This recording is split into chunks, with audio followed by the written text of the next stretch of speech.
Hey, everybody. Welcome back to Latched Mama Podcast. For those of you who are joining us for the first time, the Latched Mama Podcast is a podcast for the mothers and parents in the trenches of parenthood.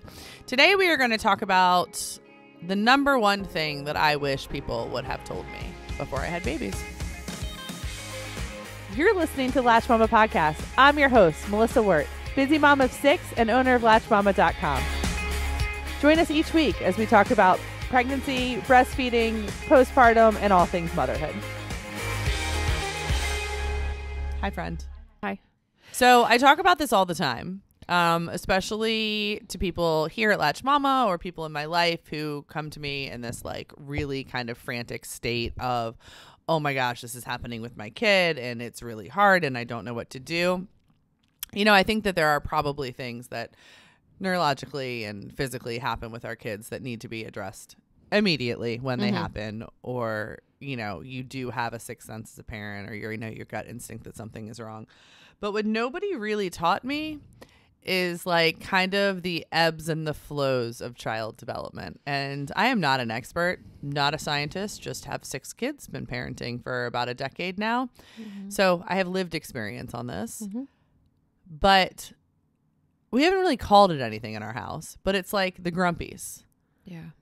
It's like I will be head over heels in love with a child, like willing to take them like to the library and then a movie and then on an airplane, Willing and then to like claim them a favorite. In a restaurant. Like I would do everything with them because we just feel I feel so connected and they're so well behaved and they're like balanced and it's wonderful and it's great.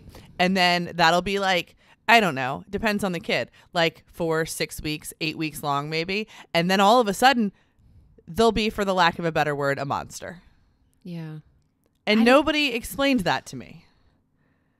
And I kind of asked my pediatrician about it. And my pediatrician was just say? like, they're growing. And I was like, can I have a better like response to that?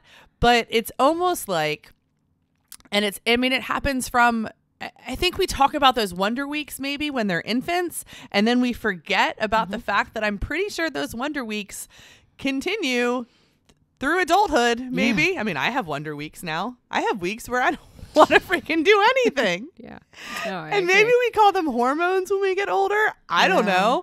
But I have those weeks where I don't want to look at my husband. I don't want to be here. I don't want to be anywhere. I want to be under a freaking blanket in the and I corner think what of my makes couch. it hard for me is when they are little monsters and grumpy, they probably need me the most, but I don't know how to love them sometimes in that state, or it just seems very hard and I don't want to do it, but it's so easy when they come to you and it's yes. So I 100%. And it's like, I'm not talking like tantrums. I'm talking like hard day after hard day after hard day, or like a stage where it's like 3, 4, 5 weeks long where you literally have to make sure that they have food every hour and they're getting to bed on time, literally just to parent them in a kind and gentle way because they push every single button. Yeah.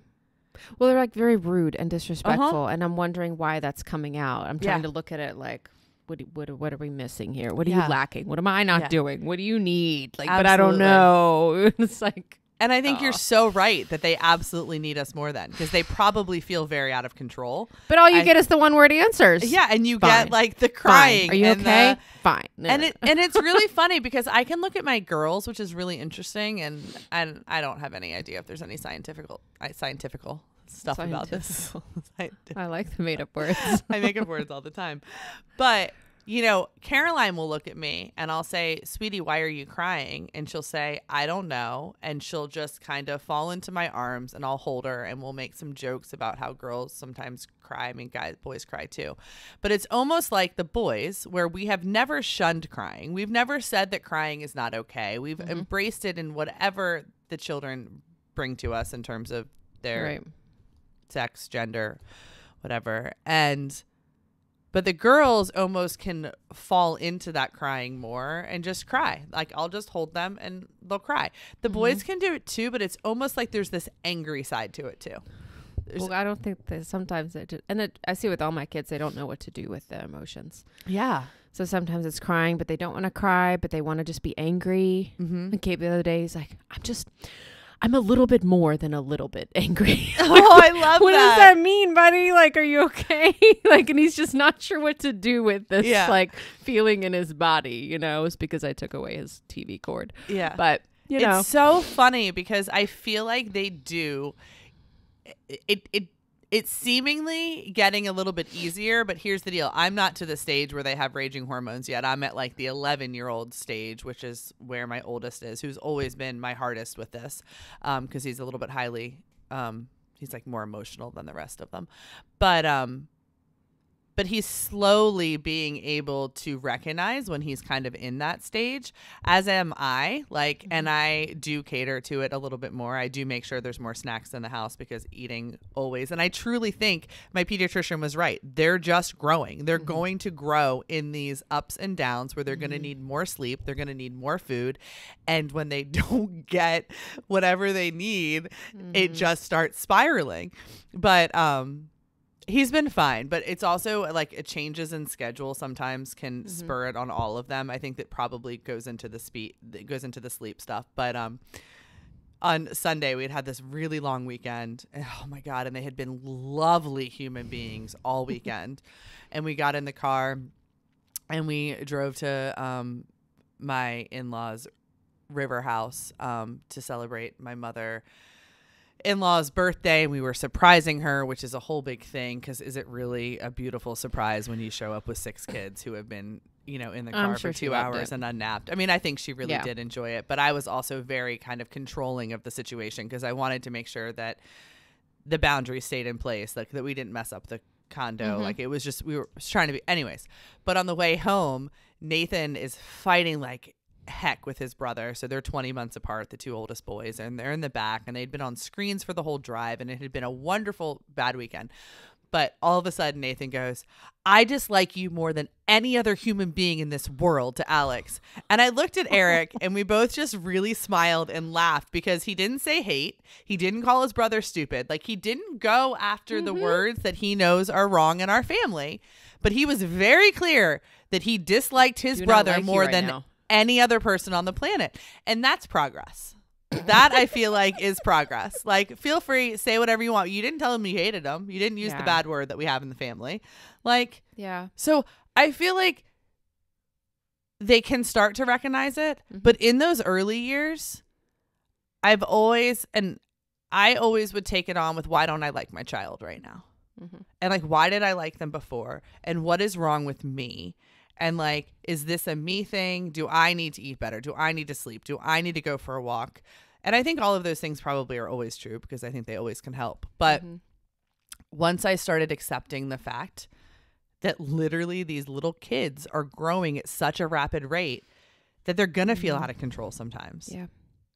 And I think I've kind of taken a step back and looked at it, you know, whereas adults, we sometimes have a hard time kind of staying in it, if you know what I mean. Kind of that back and forth, being able to regulate their emotions, but kind of being in that conversation and whatnot. But also us as adults, we do sometimes take a step away and you need that like downtime to process through that and kind of learn. And then you kind of come back for some connection. You know what I'm saying? Yeah. So then I look at the kids and I feel like when they're really young, they're just a hot mess and the emotions are all out and, you know, that massive trust. And then I can see as they're getting a little bit older, they're trying to take on a little bit more of that responsibility to process through those emotions. So there are months where like, I can see one of them coming more to me where they weren't last month. And I'm like, okay, maybe this is what that is you can't really process them well enough to kind of stay in it and have that consistent in and out.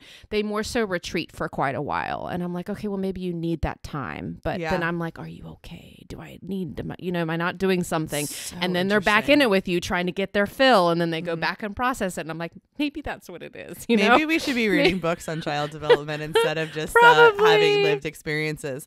But I mean, this is just our thoughts and feelings from what we're seeing with our kids. And I'm sure that there are so many people listening to this that have read the books or are child psychologists or could tell us what's actually happening in their brains. Feel free to let us know. But I think that it's really interesting to look at it from an experience where literally like 1, 2, 3, 4, 5, 6. I mean, I understand that you can read books and people have studied lots of kids' brains, but it's really also interesting to be in the trenches and seeing it and watching it happen. Mm-hmm.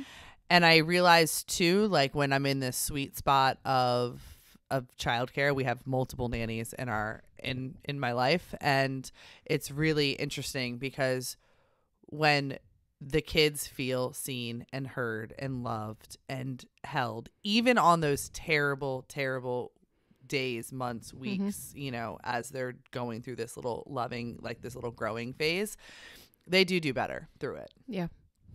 And it is interesting because I think they're probably much more readily able to show up for their, you know, 8 hours that they're there in my house than, you know, I sometimes am as a mother, when literally I just want them to be happy, or I've made dinner and they don't want to eat it. And, you know, I don't know. Yeah. I do think back to those early years when, you know, the first thing you said on the podcast, just talking about how things don't last forever. Yeah. And, you know, it took me a long time, multiple kids to get to the point where like, oh my gosh, this kid's never going to stop crying. Like they're never going to sleep through the night. And I never liked to hear that time goes by faster. So I'm not going to tell anybody that. But it is interesting to see those, you know, those ebbs and flows, that these things don't. I mean, they might last for more months than you want, or more days than you want, or more weeks than you want, but they do eventually grow and come up with some other issue that you got to deal with, or you have a really good spot, you know, that you get to go through. But it doesn't. Yeah. They don't last forever, but they're really freaking hard when you're in it. Yeah. And I mean, I think that it's made me realize like when it's good. Like I looked at Hannah today, one of our nannies, and I was like, the kids are just really happy. And it was kind of celebrating her and celebrating everybody else that shows up for our family, knowing that her last day is next week and knowing that we're kind of going to go into this little spiral thing again. But it's so nice to sit back, and every kid was happy and every kid felt loved. And it was just this really beautiful thing where like I was going to enjoy the moment. Because the day before, Catherine was underneath the art table in our dining room, hysterical crying. The first time probably I've ever had to, my entire working mom life, pull a child off of me and hand them to somebody else to hold. And by the time she got here after art class, she came to visit me halfway through the day, and she was fine and great. I think she just probably needed some breakfast. And she needed love and to be seen and stuff like that. But this morning, I mean, it was all gone and everybody was happy and they felt secure and they felt loved. But I also don't think that we can necessarily discount the role that we do play in it, like in the sense that like, yes, these are kids and this is development. But I know that I was much more reactive to it before I've done some work on myself and done the whole therapy thing, as well as learned that what they need. Exactly what you led with was that they need us to be more present, when sometimes it can trigger us. Sometimes it can make us get in that kind of flight response where, oh my gosh, I'm not doing a good job. This kid's upset. I'm doing everything I know how to do, but they were happy 2 weeks ago. Where did my kid go? Is something wrong with them? Do we need to go to the doctor? Do they need therapy? Like what's going to happen here? Well, and I think with you saying that, you know, had 1, 2, 3, heck, probably even 4, you know, I want to be very quick to fix it. Like I'm mom. I that's what I'm here for. I want to fix it. But sometimes it's not a fix, because there's really nothing broken. They just need you. Like sometimes with my daughter now, she's 11, I'll just go sit in her, like she's got like the fold out squishy type chair, and I'll just go and sit, and she's in there reading one of her books again.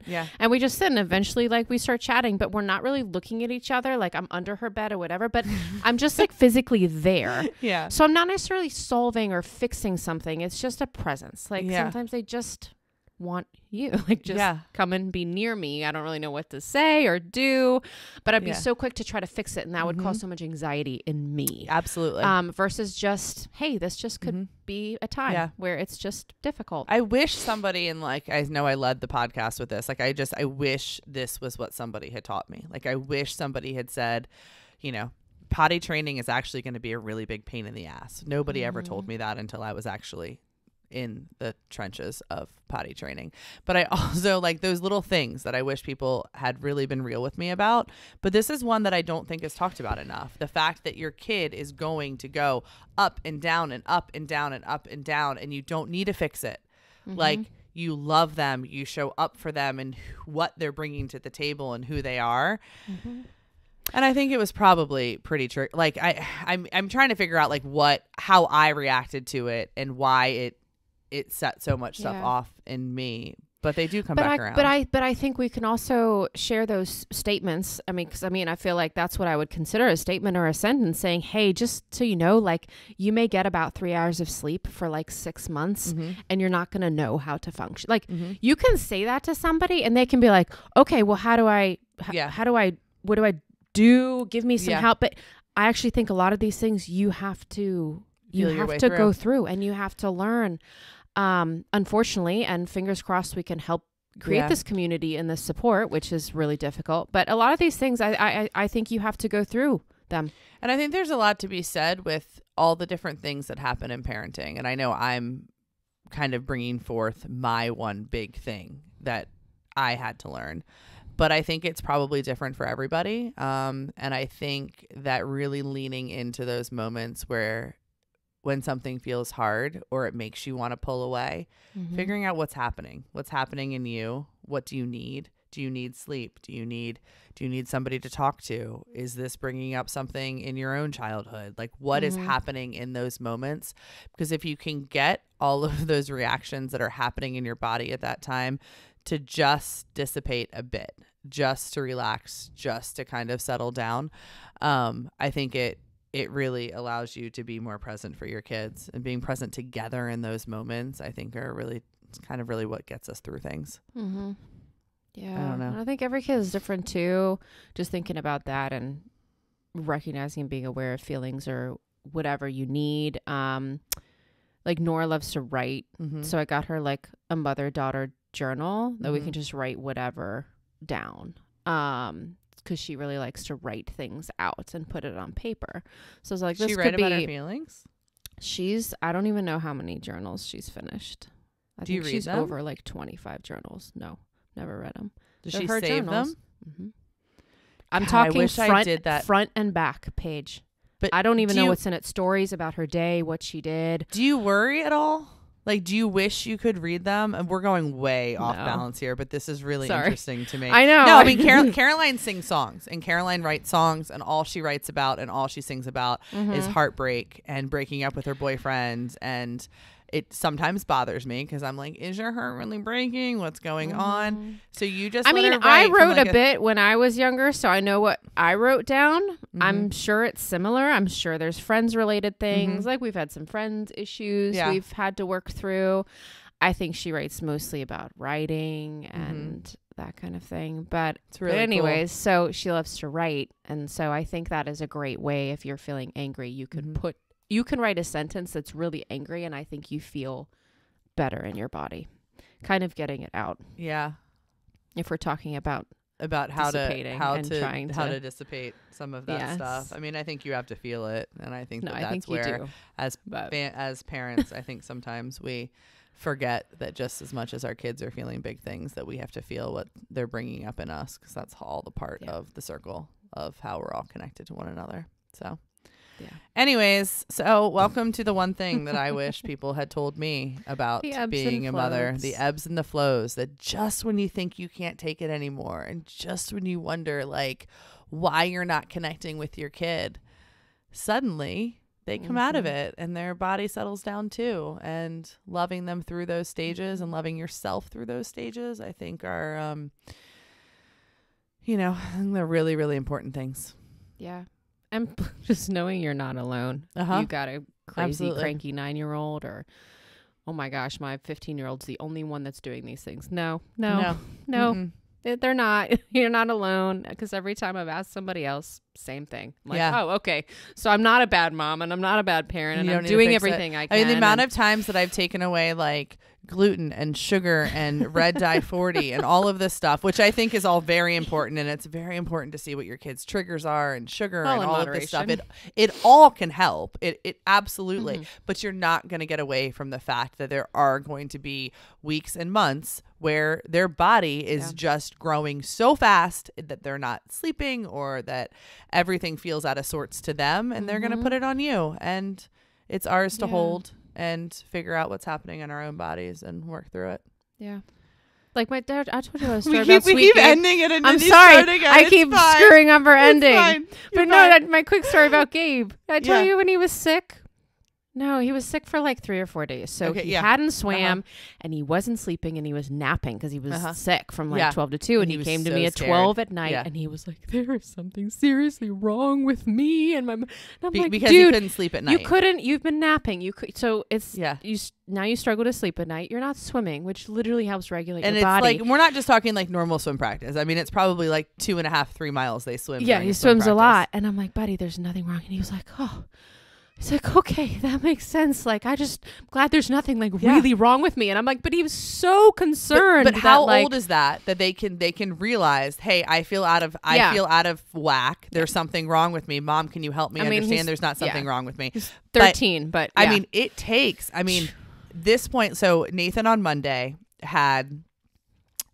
He had swim practice, his first summer swim practice, which is like his whole world. Like he loves summer swim more than year-round swim. It's where his friends are. But it was at the same time, it overlapped with his soccer party, which is also something he loves. And Nathan's like our people person. I don't know how Eric and I raised such an extroverted kid, but I knew what was happening, and he was like, what time is this? What time is this? How late am I going to be to this? What am I going to do? And I looked at him and I was like, you are old enough in this moment to decide which one you want to do.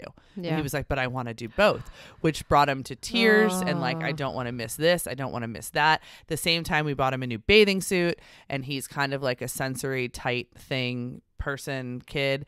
And he wanted to cut the penis holder out of the bathing suit, you know, that lining, like net. There's like a net in like the jammers that he wanted to be cut out. And so we're standing in the kitchen on Monday. He's already so sad he's going to be late to his party, but he wants to do both. So I'm like, okay, we can try to do both, but it means you're going to be late. Well, what am I going to miss? I don't know what you're going to miss, sweetie. I don't know if it's going to start on time. I don't know. But he's like, I'm cutting this thing out. And I'm like, you're not cutting this thing out. Bree, one of the nannies, was there. You're not cutting this thing out. Mom, my mom was there. You're not cutting this thing out. His father, who also has sensory clothing stuff, is like, you're not cutting this thing out. You're going to be able to see all of like your Franken beans. That's not the term that we actually use, because we use the proper genitalia terms in our household. But anyways, and he looked at me, he on the ground, full on tantrum at 11 years old. Yeah. Eventually I was like, all right, cut it out. It's fine. So I let him win there. But then we got in the car, and what was so beautiful about it is that I could look at him, and this is work I've done. This is him growing up. This is a very gentle, hopefully family situation. And I was like, are you feeling a little anxious, bud? Like, the last 24 hours been hard? He's like, Mom, I haven't known, what I'm going to do, what I'm going to miss, what's going to happen. And I just wanted this thing out of my bathing suit. But we talked about like how we could handle it better in the future, and how you're going to have to make decisions, how you're going to miss things. Needless to say, practice, because it was so cold, ended 15 minutes early. We got to the soccer party on time. And everything ended up working out. But the second he realized he was going to make that soccer party on time, he was back to his sweet, polite, wonderful, level-headed self. It's a lot. I know. And that was a really long story, but it just shows that at some point they can start putting words, and we can start putting words back to them in terms of what they're feeling. But it takes a really long time. So in those like toddler they start to process through a little bit faster, and the time drops. I remember but like, when Gabe had like meltdowns, it'd be like an hour, and I mean literally it'll go down now to where he's like, I'm just really angry. Yeah, like I can't even put words on all of my emotions sometimes. I mean, Brene Brown just made an entire like book about labeling freaking emotions so people can put words behind them. Like, how are we expecting our kids to put words behind what they're feeling? So, but it does come. But until it comes, you're going to have weeks and days and months where you're probably going to say, what is this monster? What is wrong? Am I feeding them something wrong? Do they need their tonsils out? Their adenoids? Do we need to go to the doctor? What is going on? And then they slowly come out of it. And then you have your beautiful child back that you feel connected and loved to, and you enjoy it. Then you learn something, so when they do it again, you can get better. You try, but when they do it again, you feel so out of sorts again, and you wonder if something's wrong with them, and then you just go up and down, and then eventually they can label their feelings. So that's my note to you all, is that if you feel like you are struggling, if you feel like you don't know who your kid is, normally they're going to come out of it, and they're going to come back again. Not alone. You're not alone. Bye, guys.